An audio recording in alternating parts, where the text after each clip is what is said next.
सदा सुख दुखानि कर्माणि गृहस्थ भवन्त हि भव सौम्य सदैव त्वं कन्या एक विषय वदेत्। इसका अर्थ ये हुआ, कन्या कहती है कि हे पतिदेव, मैंने श्रद्धा भक्ति पूर्वक अनेक देवी देवताओं का पूजन किया और अन्य भी पुण्य कार्य किए, जिसके फलस्वरूप आप मुझे पति के रूप में प्राप्त हुए। आप हमसे निरंतर पूजनीय रहेंगे। अब इस बात को समझना है, निरंतर मतलब हमेशा, अब पूजनीय मतलब पूजा करने के योग्य। आदरणीय समाज में, संसार में बहुत लोग होता है, पूजनीय बहुत कम लोग होता है। गुरु जी होते हैं, माता पिता होते हैं, है ना। तो आपको कन्या कहती है कि आप हमसे पूजनीय हैं। गृहस्थ आश्रम में सदा सुख और दुख आते जाते रहते हैं। किसी का जीवन सिर्फ सुख में या सिर्फ दुख में नहीं करता। ये जीवन का नियम है, दोनों आते जाते रहते हैं। रात है तो दिन होगा, दिन है तो रात होगा। तो आपसे कन्या कहती है कि आप दोनों परिस्थिति में अपना मन को शांत रखेंगे, क्रोध नहीं करेंगे। क्रोध बुद्धि को खा जाता है वो। इसीलिए शास्त्र कहता है कि किसी भी गृहस्थ को अनावश्यक क्रोध नहीं करना चाहिए। दूसरी बात कन्या आपसे कहती है कि वापी कूप तड़ागानी यज्ञ यात्रा महोत्सवान नारदेभ्यो नुरुज्ञाय द्वे ऊर्जयपि तथा वदे। कन्या आपसे कहती है कि हे स्वामी, आज के बाद आप बावली बनवाइए, कूप बनवाइए, कुआं खुदवाइए, तालाब बनवाइए, इन सब का निर्माण कीजिए। यज्ञ यात्रा उत्सव आदि समस्त सामाजिक कार्य मेरी अनुमति के बिना नहीं करेंगे। अनुमति का मतलब पूछना, और जब हाँ कहे तब करना, है ना। सिर्फ बता देना को अनुमति नहीं कहा जाता। तीसरा वाक्य कन्या आपसे कहती है कि व्रत उद्यापन दानी न स्त्री नाभाव स्वभावजा कृत भंगो नते कार्य स्त्री राजस्तथा वदे। व्रत करना, दान करना, उस व्रत का उद्यापन करना, ये सब स्त्रियों का स्वाभाविक गुण होता है। इनको कोई सिखाता नहीं है, देखा देखी ये लोग करने लगती है और सीख जाते हैं। तो कन्या आपसे कहती है कि यदि मैं भी ऐसे धार्मिक कार्य भविष्य में करूं तो आप उसमें बाधा नहीं डालेंगे, विघ्न नहीं डालेंगे, रोकेंगे नहीं, और उसमें जो थोड़ा बहुत सामग्री इत्यादि लगेगा उसकी व्यवस्था करेंगे। चौथा वाक्य कन्या आपसे कहती है कि स्वकर्मणा अर्जितम वित्तम पशु धान्य धनागमन सर्वम निवेदयन महजा चत्वारि तथा वसे। हे स्वामी, आज के बाद आप अपने पुरुषार्थ से, अपने परिश्रम से जो भी धन कमा कर लाएंगे या किसी अन्य प्रकार की संपत्ति अर्जित करेंगे। उदाहरण पहले का दिया हुआ है बैल गाय, अब तो बैल गाय नहीं है ना। इसका रूप बदल गया, लोग वाहन है, प्रॉपर्टी खरीदते हैं, जमीन खरीदते हैं इत्यादि। और जो द्रव्य आप कमा कर लाएंगे, यानी धन जो कमा कर लाएंगे, वह सब मुझे समर्पित करेंगे, जिससे कि आपकी गृहस्थी को ये चला सके।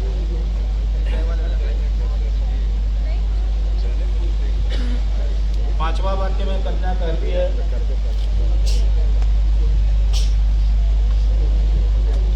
गज अश्वादि पशुनां च हेयवादेय कारणम अनावृच्छत् न कर्तव्यम पंचम पशुधिथम वदे।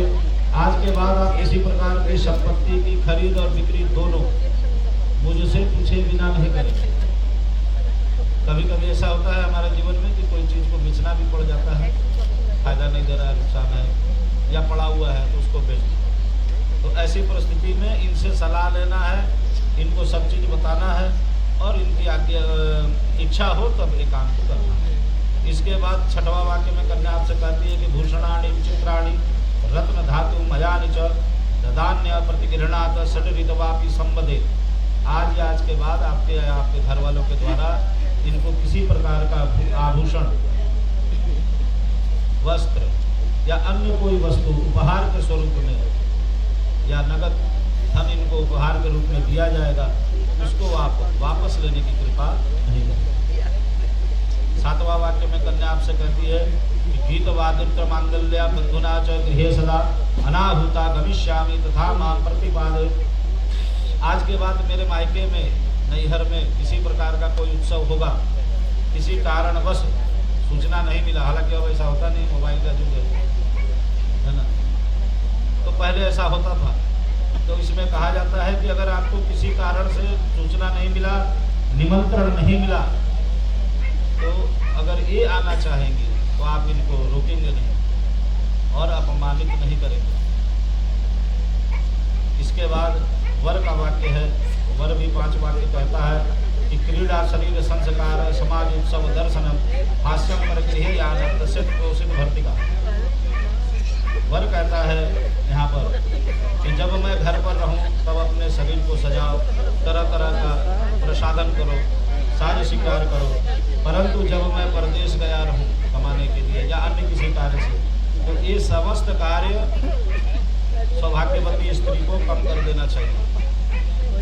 किसी के घर आना जाना, किसी से हंसना बोलना बड़ा संयम से करना चाहिए, बहुत आवश्यकता अनुसार ही करना चाहिए, लापरवाही पूर्वक इन सब कर्मों को नहीं करना चाहिए।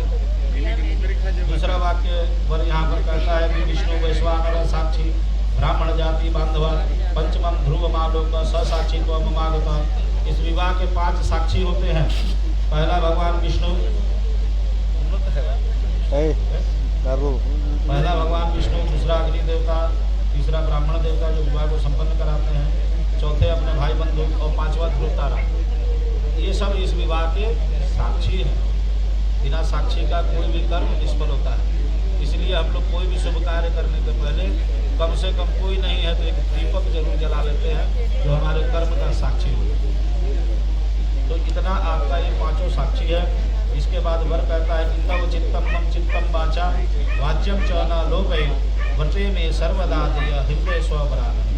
वर कहता है हे देवी, तुम्हारा परम कर्तव्य है कि तुम सदैव अपना मन मेरे मन के अनुकूल रखना, हमारी उचित आज्ञा का उल्लंघन नहीं करना, और जो मैं तुमसे कहूँ उसे अपने तक ही सीमित रखना, मेरे नियम का के अनुकूल अपने हृदय को रखना।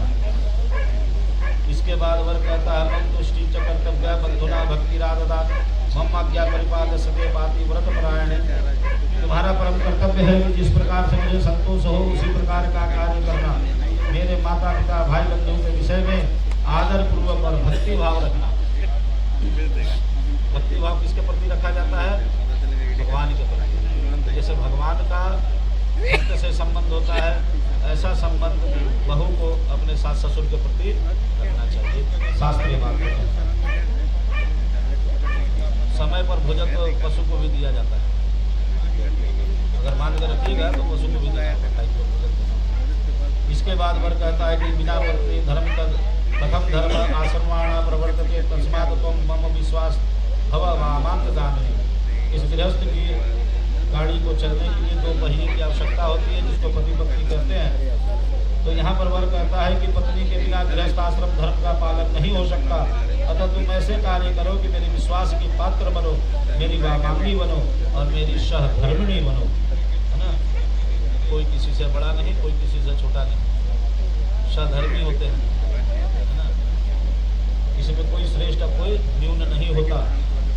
तो इन सब चीज़ों को जीवन भर स्मरण रखना चाहिए, मानना चाहिए।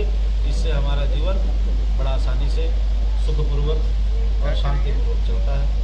भगवान को अच्छा समर्पित किया जाए। हमको लगता है कि आपको एक गिलास पानी पी